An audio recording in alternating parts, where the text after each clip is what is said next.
Φίλες και φίλοι, θα δούμε τι μας λέει ο Αββάς Δωρόθεος όσον αφορά τη συνείδηση.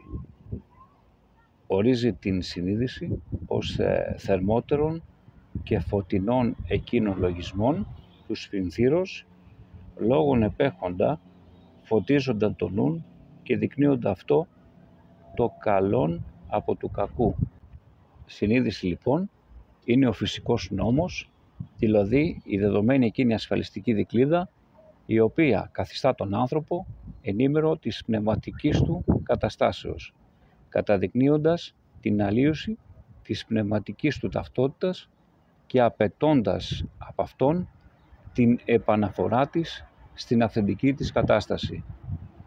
Η λειτουργία της συνειδήσεως είναι αδιάλειπτη και η έκφρασή της αποτελεί ο διάλογός της με τον έσω άνθρωπο.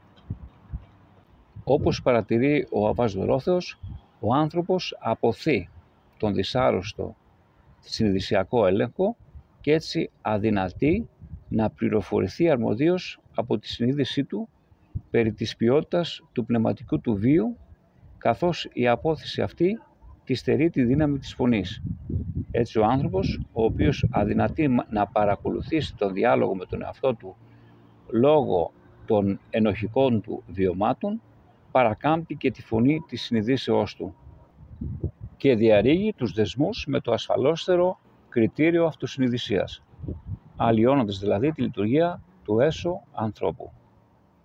Ο Αββάς Δωρόθεος επιβεβαιώνει με τις αναλύσεις του ψυχικού κόσμου του ανθρώπου τη δυνατότητα της πατερικής ανθρωπολογίας να διεισδύσει στο βάθος της πνευματικής ζωής και να εξάγει συμπεράσματα των οποίων το ειδικό περιεχόμενο θα εμφανιστεί αιώνες αργότερα από τις ανθρωπιστικές επιστήμες.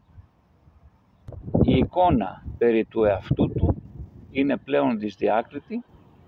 Ο άνθρωπος, αλλοιώνοντας την λειτουργία του έσω ανθρώπου, αλλοιώνει συγχρόνως και το κάτωπτρο το οποίο θα προέβαλε τον αληθινό του εαυτό. Και ο άνθρωπος αντικαθιστά τη λειτουργία της συνειδήσεως με μια αυθαίρετη προβολή του ιδίου θελήματος και των δικαιωμάτων του. Όλο αυτόν δηλαδή που χαρακτηρίζουν τον άνθρωπο της φιλαυτίας. Και να κλείσουμε λέγοντας ότι κατά τον Ιερό Πατέρα ο κύριος ανασταλτικός παράγοντας της αληθούς αυτοσυνειδησίας του ανθρώπου είναι η περηφάνεια.